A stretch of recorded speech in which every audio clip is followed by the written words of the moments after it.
मोम, आज कुछ अच्छा सा नाश्ता बना दो ना। आज संडे है, कम से कम आज कुछ स्पेशल हो जाए। रोज तो वही रोटी सब्जी मिलती है खाने के लिए। अनमोल ने कहा। सविता, पहले एक कप और मसाले वाली चाय बना दो। पता नहीं सुबह से आलस सा आ रहा है। चाय पीकर जरा वर्मा के पास हो आता हूँ। फोन आया था उसका।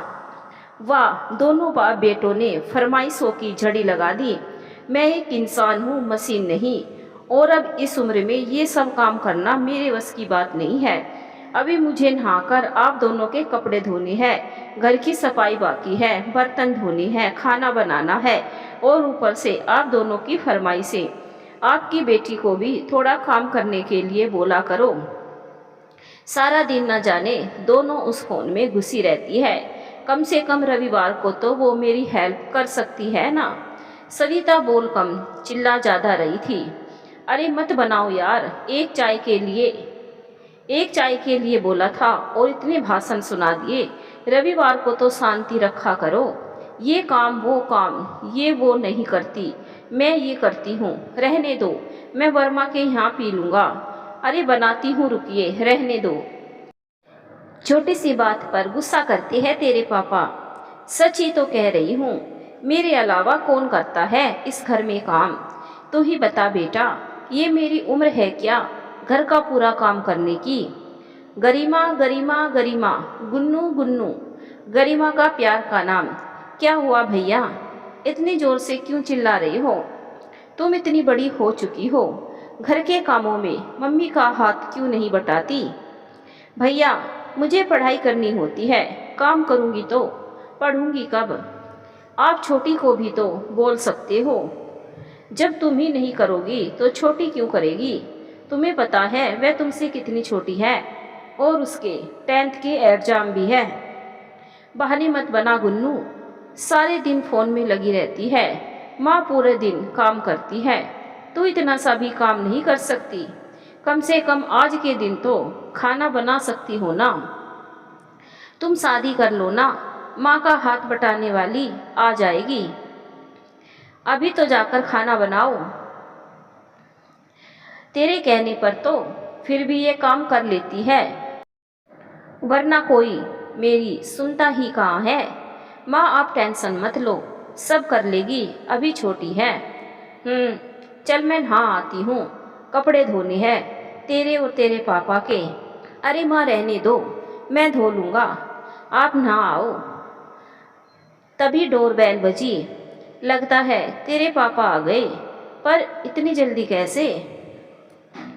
सविता ने दरवाज़ा खोला। जी नमस्ते। आप कौन? नमस्कार जी, मेरा नाम शेखर है। नमस्कार जी, मेरा नाम बृजभूषण। आपको किससे मिलना है? सविता ने पूछा। हमें दया शंकर जी से मिलना है, उनके ममेरे भाई ने हमें ये घर का पता दिया है। सुभाष भाई साहब ने? सविता ने उनसे पूछा। हाँ जी, दरअसल हम उनके अजीज मित्र हैं। आप अंदर आइए, मैं चाय पानी ले आती हूँ। वे पास ही गए हैं, अभी फ़ोन करके बुलाती हूँ।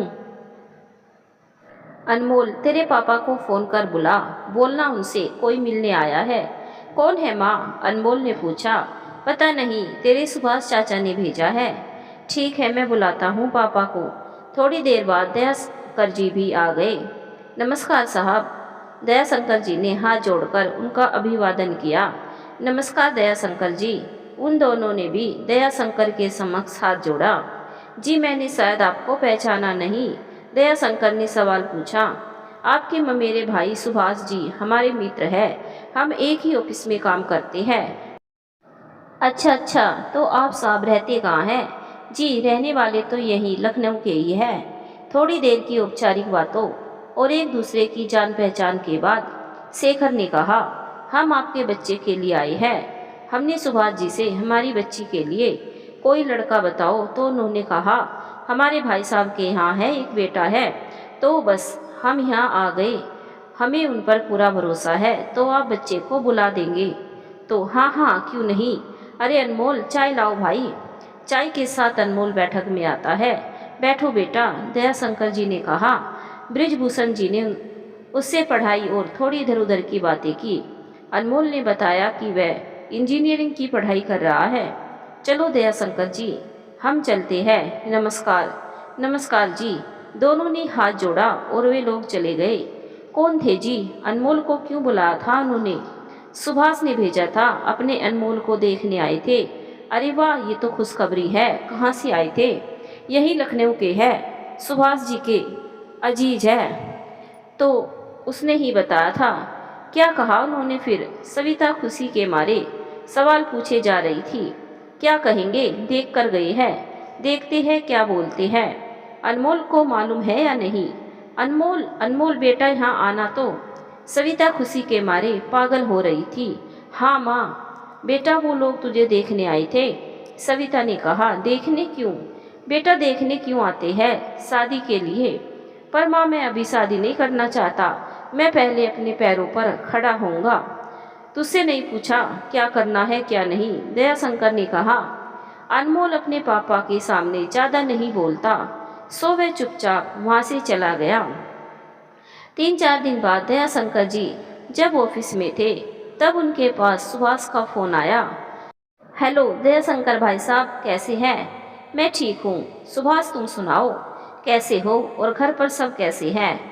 बस भाई साहब, सब बढ़िया है। और सविता भाभी और बच्चे कैसे हैं?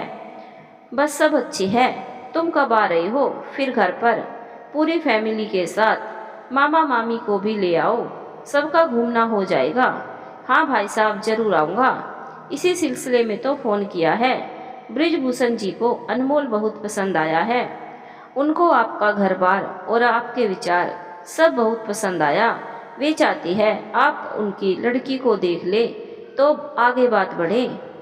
हाँ हाँ, जरूर देखेंगे, पर मैं एक बार घर पर पूछ लूँ अनमोल और उसकी माँ को, जैसा वे ठीक समझे।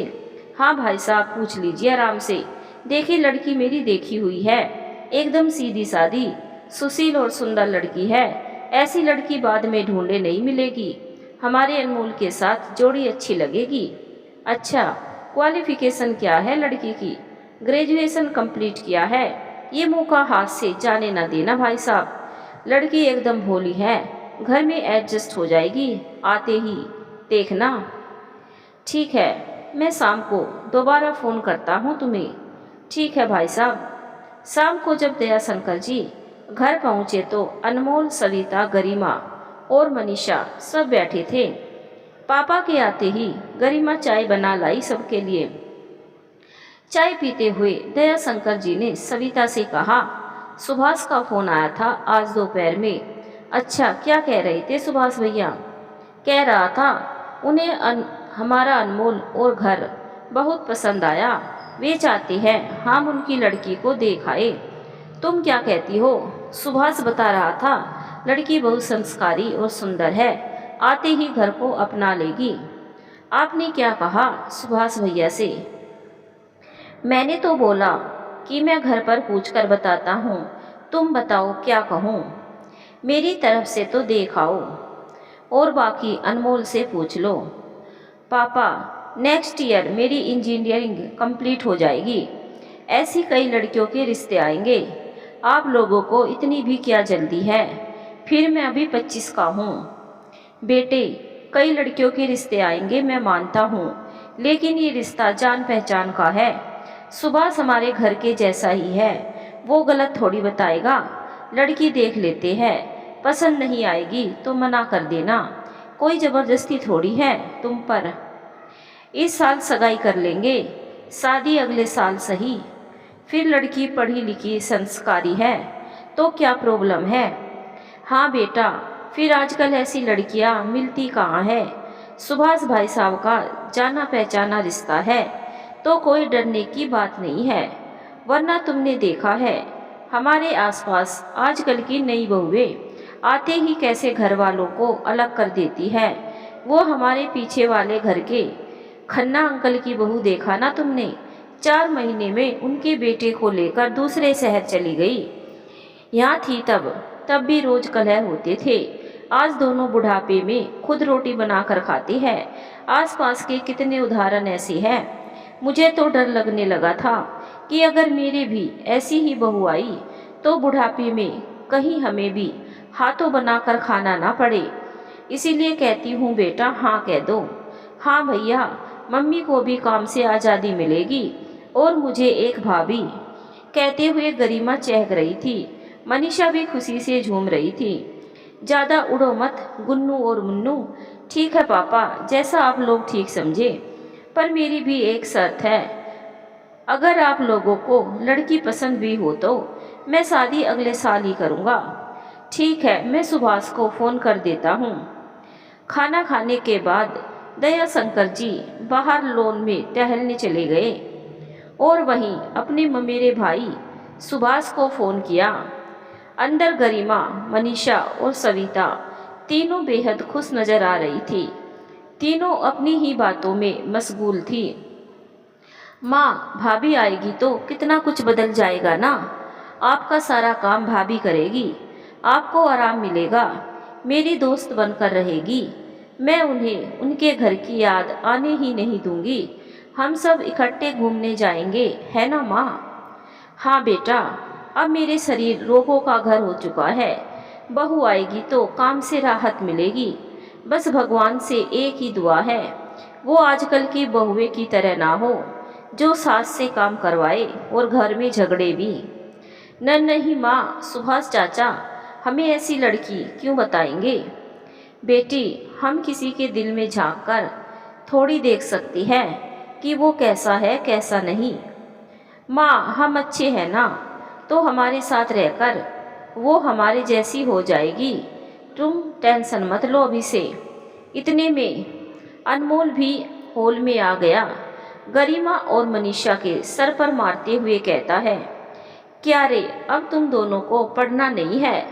काम के समय तो बड़े बहाने मारती है, यहाँ बैठकर बातें कर रही है। अरे अब मैं क्यों काम करूं? आ रही है ना भाभी, वो करेगी सारा काम। मैं तो बस बैठे बैठे ऑर्डर करूंगी, ये करो वो करो। ज़्यादा मत बोल, अभी कुछ तय नहीं हुआ और बनाने चली भाभी। तीनों को लड़ता देख सविता को बहुत हंसी आ रही थी। तभी दया शंकर आए और उन्होंने कहा कि अगले संडे हम लड़की देखने के लिए जाएंगे। गुन्नू, अनमोल, मैं और सुभाष। छोटी और मम्मी नहीं जाएगी पापा? गरिमा ने पूछा। नहीं बेटा, उनके वहाँ औरतें नहीं जाती लड़की या लड़का देखने, सो हम भी तेरी मम्मी को नहीं लेकर जा सकते। और छोटी के अभी बोर्ड के एग्ज़ाम है तो उसको पढ़ने दो। अजीब पुराने ख्यालात के लोग हैं, गरिमा ने कहा। काफ़ी देर बातचीत के बाद सब सोने चले गए। संडे के दिन सभी तैयार थे लड़की देखने जाने के लिए। दया शंकर जी, गरिमा और अनमोल तीनों घर से रवाना हुए और सुभाष को भी अपने साथ लिए वे लड़की वालों के घर के लिए रवाना हुए। लड़की वालों के यहाँ सब तैयारी हो चुकी थी। वे लोग इंतजार कर रहे थे लड़के वालों का। लड़की को सब बातें समझा दी गई थी, कैसे बात करनी है, जवाब कैसे देने हैं इत्यादि। करीब 10 बजे वे लोग पहुंच गए। शेखर जी और ब्रिजभूषण जी, लड़की के चाचा और पापा, दरवाजे पर उन्हें लेने पहुंच गए। सभी ने हाथ जोड़े अभिवादन किया। बैठक हॉल में सभी बैठ गए। लड़के वालों ने उन दोनों की आवभगत में कोई कमी नहीं रखी। चाय, नाश्ते, कॉफ़ी इत्यादि से उनकी मेहमान नवाजी की। फिर लड़की को बुलाया गया। लड़की देखने में बेहद ही सुंदर और सुशील थी। गोरा रंग, बड़ी बड़ी काली आंखें, काले कमर तक आते बाल, गुलाबी होठ, शरीर एकदम फिट। गहरा नीला सूट उसके गोरे रंग को और निखार रहा था। आते ही सबको नमस्ते किया। दया शंकर जी ने बैठने का इशारा किया तो वह पास ही पड़ी कुर्सी पर धीमे से बैठ गई। बहुत ही घबराई हुई सी नजरें नीचे झुकाई बैठी थी। तभी गरिमा ने बात शुरू की। आपका शुभ नाम क्या है? जी, मेरा नाम जिया है। उसके मीठी और सुरीली सी आवाज़ सभी के कानों में जैसे मिश्री सी घोल गई। अनमोल भी कनखियों से यदा कदा उसके सौंदर्य का दर्शन कर रहा था, परंतु सभी बड़ों के सामने भोले सा चुपचाप गर्दन झुकाई ऐसा बैठा था मानो कोई भोला सा बच्चा। दयाशंकर जी और गरिमा ने अपनी ओर से पूरी इंक्वायरी कर ली।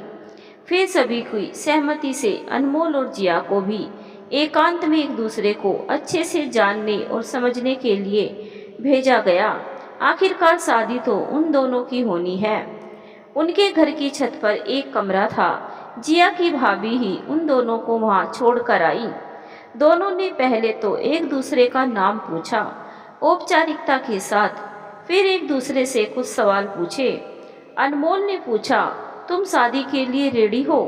मतलब आगे पढ़ने कुछ कर बनने का इरादा हो और घर वाले शादी का दबाव लगा रहे हो, ऐसा कुछ? जी नहीं, दबाव नहीं है कोई। हमसे पूछा गया था, जब हमने मंजूरी दी तभी शादी की बात की है घर वालों ने। हमारी पढ़ाई पूरी हो चुकी है। आगे क्या करना चाहती हो, जॉब या अदर? जी डॉक्टर बनना चाहती हूँ, बाकी जो आगे ससुराल वालों की मर्जी हो। Oh that's great. घर संभाल सकती हो? आई मीन सारे काम कर लेती हो? जी हमें सब आता है। ओके, आपको कुछ पूछना हो मुझसे तो आप पूछ सकती है। जी नहीं, तो चले फिर। थोड़ी देर बातें करने के बाद दयाशंकर जी ने जाने की इजाज़त मांगी। गाड़ी में सुभाष ने दयाशंकर जी से पूछा, क्या कहना है भाई साहब आपका? सुभाष, मेरी ओर से तो हाँ है, बाकी बच्चों से पूछ ले, इनकी क्या राय है?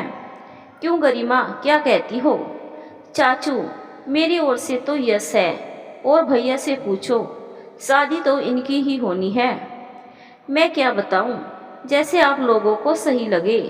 मतलब यस है। गरिमा बीच में ही उछल पड़ी। गुन्नू, अनमोल को तो बोलने दे। दयाशंकर जी ने कहा, यस है पापा, आपकी पसंद मेरी पसंद एक ही है। चलो बहुत अच्छी बात है। शाम तक मैं बृजभूषण जी को फ़ोन कर पूछ लूँगा, उनकी क्या राय है। उनकी भी राय जानना जरूरी है। दयाशंकर जी बोले। 1 घंटे में वे लोग घर पहुंच गए। घर पहुंचते ही सविता ने सवालों की छड़ी लगा दी। कैसी थी लड़की? उनका घर कैसा है? सबको पसंद आई या नहीं? अरे अरे मोम, एक सांस में सब पूछ लोगी?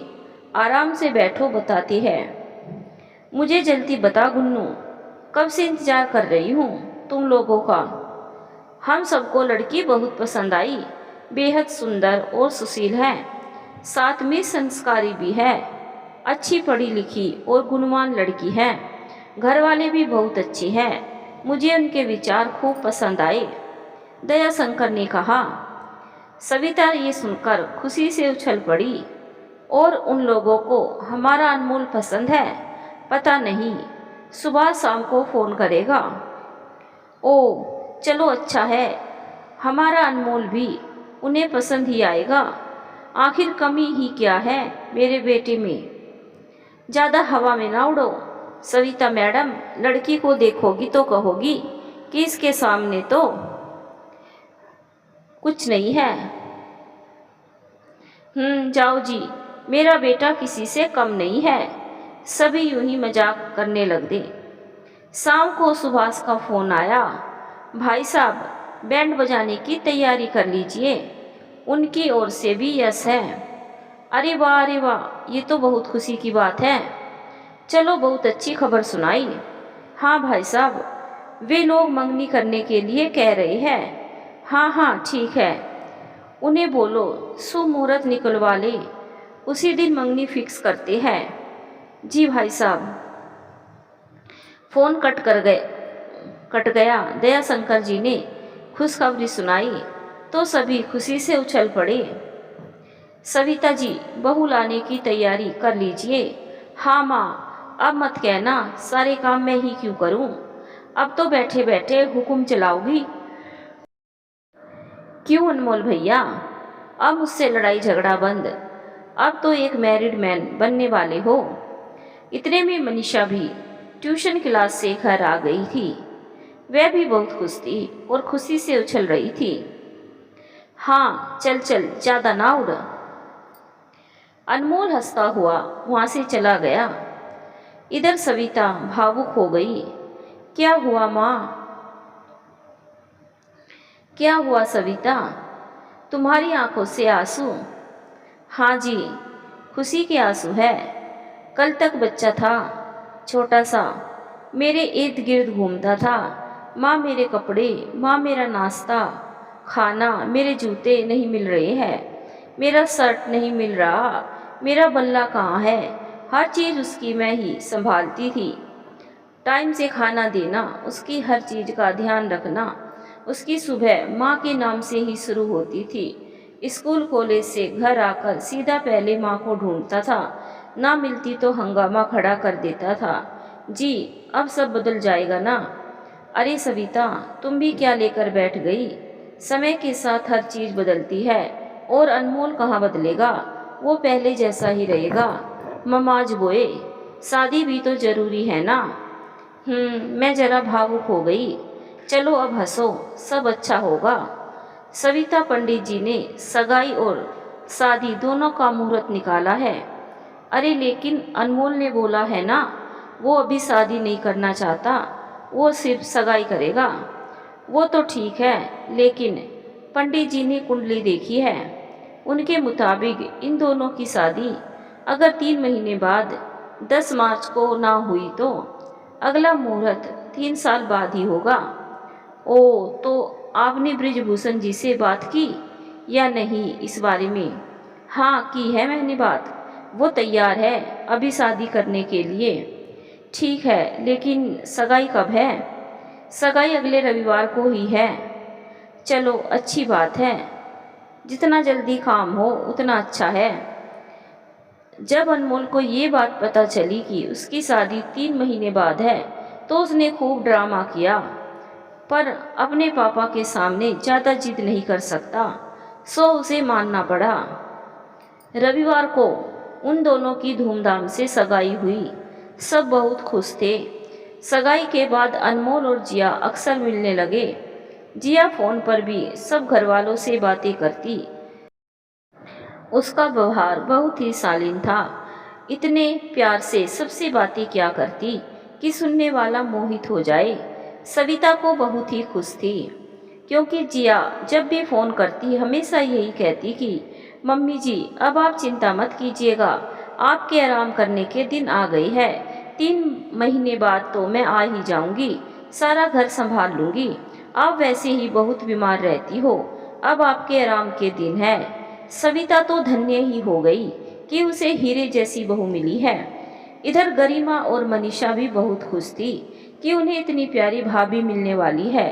अनमोल भी अलग ही खुमार में था, जो कल तक जल्दी शादी करने के खिलाफ था। आज इतना ही बेसब्री से इंतजार कर रहा था शादी के दिन का। घोड़ी चढ़ने एवं दूल्हा बनने को उतावला हुए जा रहा था। फरवरी का महीना आ चुका था और दोनों घरों में शादी की तैयारी जोरों शोरों से शुरू हो चुकी थी। कपड़े गहने की शॉपिंग की जिम्मेदारी दयाशंकर ने सविता गरिमा पर छोड़ दी थी, क्योंकि मनीषा के बोर्ड के पेपर चल रहे थे तो उसे पढ़ाई भी करनी थी और जिया भी अपने पसंद के गहने और कपड़े खरीद रही थी सविता और गरिमा के साथ। इधर दयाशंकर जी और ब्रिजभूषण जी मिलकर बैंड बाजा, घोड़ी, मैरिज हॉल, कैटरिंग, हलवा इत्यादि की बुकिंग और अन्य इंतजाम में लगे थे।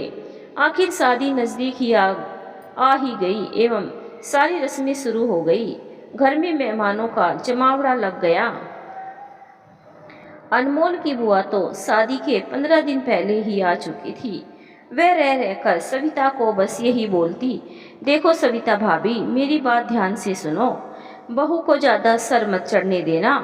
आजकल की लड़कियां थोड़ा पढ़ लिख क्या जाती है, खुद को कलेक्टर नहीं समझने लगती है। कपड़े ऐसे ऐसे पहनेगी कि उनको देखे तो देखने वाला शर्मा जाए। घर के काम करने में नाक सिकोड़ती है, घर में आते ही बेटे को गुलाम बना लेती है। मैंने देखा है, इसीलिए कह रही हूँ। मेरी बहू को देखा है ना, कैसे मेरी मुट्ठी में रहती है। इस पर सविता या तो बस मुस्कुरा जाती या अपनी ननंद को समझाने का असफल प्रयास करती। दीदी, सब लड़कियां एक सी नहीं होती, घर के संस्कार जैसे हो, लड़कियां आगे जाकर वैसा ही आचरण करती है, और पहनावे से हम किसी के चरित्र को नहीं आंक सकते। हमारी भी बेटियां है, सोचो कोई उनके बारे में ये धारणा बना ले तो फिर जब तक हम सामने वालों को अपना कर प्यार नहीं देंगे तो सामने वाला हमें किस तरह अपनाएगा। फिर मेरी होने वाली बहू तो हीरा है। उसने मेरी सोच बदल दी। पहले मैं भी यही सोचा करती थी। बस फिर दोनों ननंद भाभियों में यही बहस छिड़ जाती। मांगलिक गीतों के कार्यक्रम शुरू हो चुके थे, जिनमें सभी औरतें सविता को बस यही कहती, देखो सविता बहन, हम तो पहले ही चेता देते हैं तुम्हें, शादी से पहले सब बहुएं ऐसे ही सती सावित्री बनने का नाटक करती है। उनका असली रूप तो शादी के बाद पता चलता है। हम तो भुगत भोगी है, इसीलिए कह रही है। हाँ सविता बहन, आज मेरे बेटे की शादी को 9 साल हो गए। मैं आज भी खुद खाना बनाती हूँ। मेरी बहू सुबह नौकरी का बहाना कर निकलती है और शाम 8 बजे आती है। घर का सारा काम करती हूँ। इस उम्र में भी पैरों से चला नहीं जाता। घर में कुछ बोलो तो बेटा बहू दोनों भटकते हैं। बहू और बेटे को तो ठीक से बात किए भी 6-7 साल बीत चुके। पति भी उल्टा मेरे पर ही भड़कते हैं।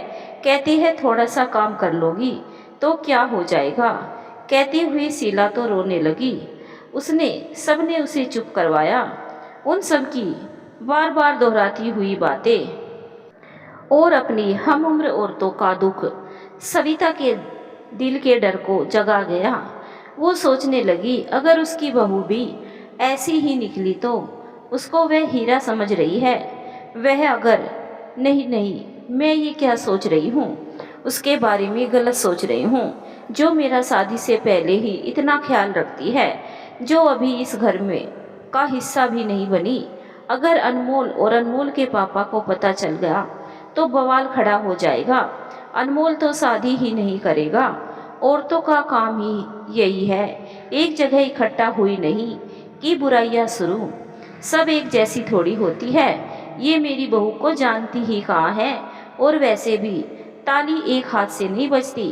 कुछ गलती इनकी भी होगी। बहू को पाबंदी में रखती है, जो आजकल की लड़कियां रहना नहीं चाहती। मैं तो अपनी बहू को बेटी बना कर रखूंगी, वो भी मुझे माँ ही समझेगी। मोम मम्मी। हाँ बेटा, क्या हुआ? मुझे बुला रहे हो क्या? कहाँ खोई हो? कब से आवाज़ लगा रहा हूँ, सुनी नहीं रही हो। मैं अपने दोस्तों के साथ शेरवानी और कपड़े लेने जा रहा हूँ। टाइम लग जाएगा, चिंता मत करना। संभल के जाना बेटा, और जल्दी आने की कोशिश करना। तेरा अभी बाहर रहना ठीक नहीं है। ओके माँ, बाय। अनमोल शॉपिंग पर चला गया एवं सविता भी काम में जुट गई। आखिर वह दिन आ ही गया जिसका सबको इंतजार था। घर में आज एक अलग ही रौनक थी। सभी नए और महंगे कपड़ों में सजे धजे बारात की निकासी का इंतजार कर रहे थे। कई लग्जरी गाड़ियां और कुछ बसें बारात के लिए लोगों को ले जाने की उत्सुकता में खड़ी थी। जरूरी सामान जो विवाह के अगले दिन काम में आने वाला होता है, दया शंकर जी उसे अपनी देखरेख में गाड़ी में रखवा रहे थे। इधर सजी धजी सी घोड़ी आंगन के बाहर दूल्हे का इंतजार कर रही थी। लंबी सफेद चमचमाती आंखों वाली घोड़ी बहुत ही प्यारी लग रही थी। दूल्हे को मतलब अनमोल को नहलाया जा रहा था। जल्दबाजी में रस्मों की सिर्फ औपचारिकता की जा रही थी, क्योंकि अनमोल को सैलून जाकर रेडी होना था। आजकल का जमाना काफ़ी बदल गया है। जहां पहले दूल्हा दुल्हन को हल्दी का लेप उपटन लगाया जाता था ताकि विवाह पर वे गोरे और सुंदर दिखे, ये रस्म हुआ करती थी। जैसे जैसे जमाना बदला, रस्में औपचारिकता भर रह चुकी है। हल्दी का उपटन चेहरे पर लगा नहीं सकते। सैलून पार्लर वाले सख्ती से मना करते हैं। अगर उपटन लगाया तो फेशियल पर प्रभाव पड़ेगा और चेहरे की त्वचा पर दुष्प्रभाव पड़ सकता है। खैर, धीरे धीरे इंसानों में जिस तरह संस्कार विलुप्त हो रहे हैं, उसी तरह विवाह से रस्में इधर सविता भी तैयार हो चुकी थी। काफ़ी महंगा और भारी लहंगे में वो बेहद खूबसूरत लग रही थी। उसे उसकी सहेलियों ने तैयार किया था। हेयर स्टाइल आज के ज़माने की लड़कियों सा, चेहरे पर मेकअप पोता हुआ था, सोने के भारी झुमके और गले में सोने का नेकलेस, आंखें बड़ी बड़ी और सुंदर लग रही थी। जब दयाशंकर अंदर आए तो सविता को देखते ही रह गए। ओहो, दूल्हे की माँ नहीं, बहन लग रही हो। मुझे तो पता ही नहीं था तुम इतनी सुंदर हो। थैंक यू जी, आप भी तो दूल्हे के भाई लग रहे हो। ये सूट आप पर जच रहा है, हीरो लग रहे हो, एकदम हीरो। अरे अरे, sorry for the disturbance, but आप दोनों का रोमांस खत्म हो गया हो तो इधर मुझे देखकर भी बता दो कैसी लग रही हूँ मैं। गुन्नू बेशरम, सविता शर्माते हुए बोली। और मोम, मुझे भी, मैं कैसी लग रही हूँ, छोटी अंदर आते हुए बोली। दयाशंकर तो वहाँ से चले गए। अरे मेरी ब्यूटीफुल प्यारी मोम, आप तो हीरोइन और पापा हीरो लग रहे हैं। अब जरा बताओ कि हम कैसे लग रहे हैं। सविता ने गरिमा और मनीषा को देखा। वे दोनों बेहद क्यूट और ब्यूटीफुल लग रही थी। गोरे चेहरे पर लाइट मेकअप, लाइट गुलाबी लहंगा, हाथों में सोने का ब्रेसलेट पहना हुआ था, काले बाल जिन्हें खुला रखा था, कानों में झुमके पहने हुए थे, लहंगे की चुनरी फ्री रखी थी, कंधे से हाथों तक। कुल मिलाकर वे बेहद खूबसूरत दिख रही थी। दोनों ने सेम लहंगा पहना था। गुन्नू मुन्नू, तुम दोनों तो बहुत सुंदर लग रही हो, एकदम परी सी। थैंक यू माँ। अनमोल भी दूल्हा बनकर आ चुका था। शेरवानी में किसी राजा से कम नहीं लग रहा था। उसके आते ही कुछ रस्में शुरू हुई और बारात रवाना हुई। सभी गाड़ियाँ और बसें रवाना हो चुकी थी।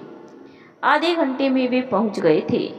वहां बसों और गाड़ी से उतरकर बारात को पैदल ही मैरिज हॉल तक जाना था। बारात सजी एवं दूल्हा भी घोड़ी पर बैठ गया। बैंड शहनाई और गाने की धुनों पर नाचते हुए बारात मैरिज हॉल पहुंच गई, जहां सारे इंतजाम उम्दा थे। सजावट और खाने से लेकर हर छोटी छोटी चीज़ें बहुत शानदार थी। दुल्हन के लिबास में जिया स्वर्ग से उतरी अप्सरा लग रही थी। जिसने भी देखा तारीफ किए बिना ना रहा। अनमोल मन ही मन खुश हो रहा था। सविता, दयाशंकर, गरिमा और मनीषा गर्व में थे कि इतनी सुंदर बहू मिली है। स्टेज पर आते ही आंखों से जिया ने अपनी सास, ससुर और ननद का अभिवादन किया। अनमोल को देखकर शर्मा सी गई। अनमोल ने भी आंखों ही आंखों में तारीफ की। सभी खास खास रिश्तेदारों ने, जो लड़की और लड़के वालों की तरफ से थे, सबने वर वधू को आशीर्वाद देकर फोटो खिंचवाई। फैमिली फोटो हुई और एल्बम शूट के बाद स्टेज का फंक्शन पूर्ण हुआ। खाने के बाद आधी बारात तो गाड़ियों और बसों के द्वारा रवाना हो चुकी थी। सविता भी बारात के साथ चली गई थी। स्टेज का फंक्शन और खाने के बाद फेरों की रस्में हुई। सुबह 4 बजे विदाई का कार्यक्रम हुआ। गले मिलकर जिया ने सभी घर वालों से विदाई ली। सभी की आंखों में आंसू थे। जिया भी बहुत रो रही थी। अपनों के बिछड़ने का गम उसकी आंखों से बह रहा था। गाड़ी रवाना हुई। अनमोल ने उसे चुप करवाया। लग रहा था जैसे अनमोल ने पति की जिम्मेदारी संभाल ली थी। गाड़ी घर पहुंचते ही सारी रस्में की गई। सभी औरतों ने सविता से कहा, अब तो सविता भी सास बन चुकी है, अब पता चलेगा उसे बेटे की शादी के बाद क्या होता है। और सभी ठाके मारकर हंसने लगी। सविता भी उनकी मजाक में शामिल हो गई, पर उसे पता था वे लोग उसे क्या कहना चाह रही हैं। शाम होते होते सारे मेहमान जा चुके थे। कल तक मेहमानों की रौनक से सजा घर आज सोना सा लग रहा था। शाम को बुआ भी जा चुकी थी। अब घर में वे बस 6 ही लोग बचे थे। अगले दिन की अंतिम रस्म पग फेरे के बाद जिया की गृहस्थ जीवन की गाड़ी शुरू हो चुकी थी। अगले दिन जिया जल्दी उठ गई थी। पहली रसोई की रस्म थी उसकी, इसीलिए सुबह जल्दी उठकर नहा धोकर रेडी हो गई। सविता भी उठ गई थी उसे किचन में काम समझाने के लिए। किचन में जिया ने सबके लिए खीर बनाई और सबको उठाया। खीर खाते ही सब तारीफों के पुल बांधने लगे। वाह भाई, मजा आ गया, इतनी स्वादिष्ट खीर, क्या बात है। अब तो चाय की भी टेंशन खत्म, बहू आ गई है, अब चाय तो बस ऑर्डर करो और हाजिर। क्यों जिया बेटा? जी पापा जी बिल्कुल। हाँ भाभी, चाय वाकई में स्वादिष्ट बनाई है आपने।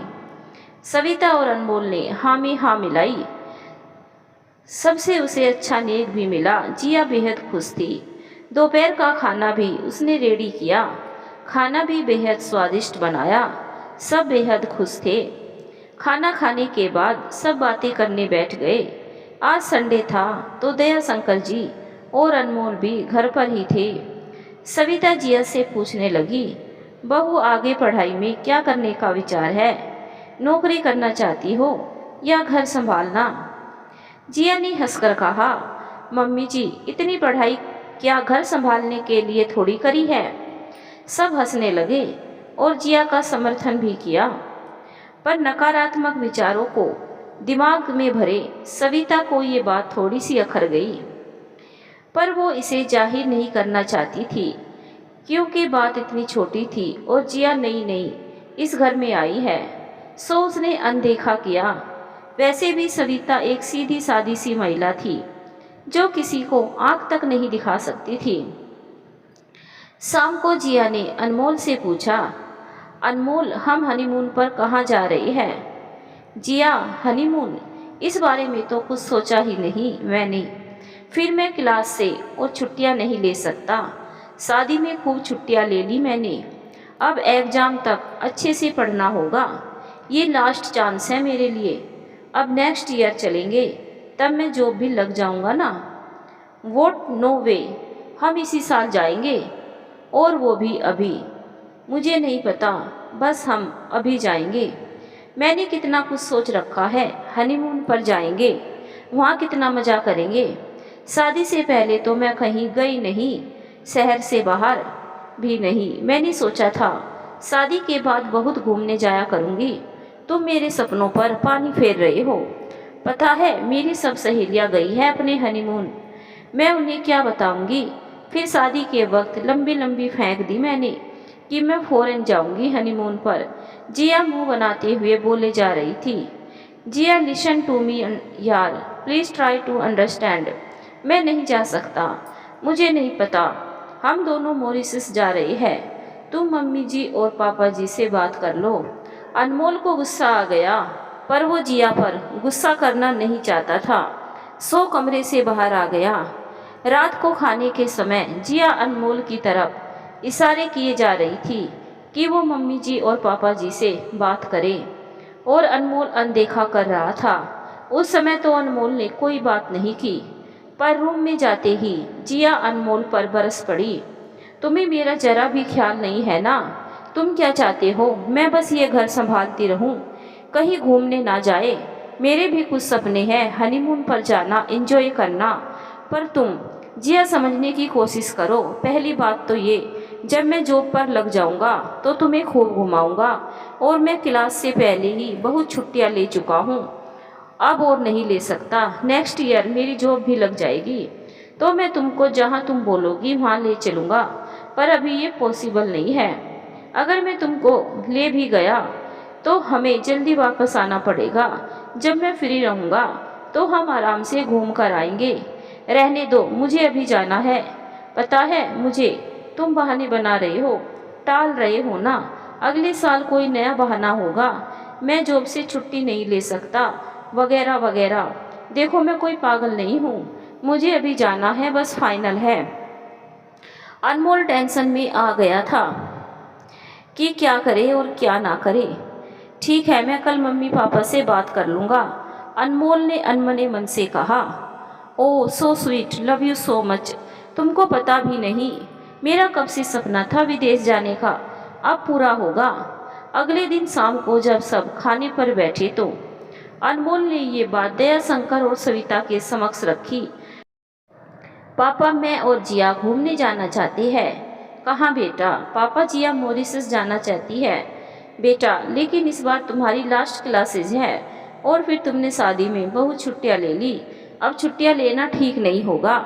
घूमने अगले साल चले जाना। हाँ पापा, लेकिन जिया को भी जाना है। हाँ हाँ, जिया कोई बच्ची थोड़ी है जो जिद कर रही है। मुझे मालूम है ये तेरे काम है। जिया बेटा, देख ले तेरे कंधे पर बंदूक रख रहा है ये। जिया ने फीकी हंसी हंस दी। मन ही मन गुस्से से भर गई थी। बेटा, नेक्स्ट ईयर चले जाना। तुम भी कोई जॉब की तैयारी कर लो, फिर आराम से घूम आना 2-3 देशों में, ठीक है ना बेटा? सविता ने भी अपने पति का समर्थन किया। जी पापा जी, मम्मी जी। सविता और दयाशंकर के सामने जिया ज़्यादा बोल नहीं सकती थी, सो चुप रह गई। पर बाद में अनमोल से उसने कोई बात नहीं की, बस इतना ही बोली, मुझे कुछ दिन घर छोड़ आओ। छोड़ आऊँगा, तुम कल सुबह मम्मी से पूछ लेना। आप पूछ लेंगे तो बेटर रहेगा। इतना कहकर जिया मुंह फेर कर सो गई। अनमोल सोच में पड़ गया, अगर अभी ये हाल है तो आगे चलकर क्या होने वाला है? कैसे होगी गृहस्थ जीवन की गाड़ी? अब आगे क्या होगा? क्या अनमोल जिया को हनीमून पर ले जाएगा या नहीं? जिया क्या करेगी आगे?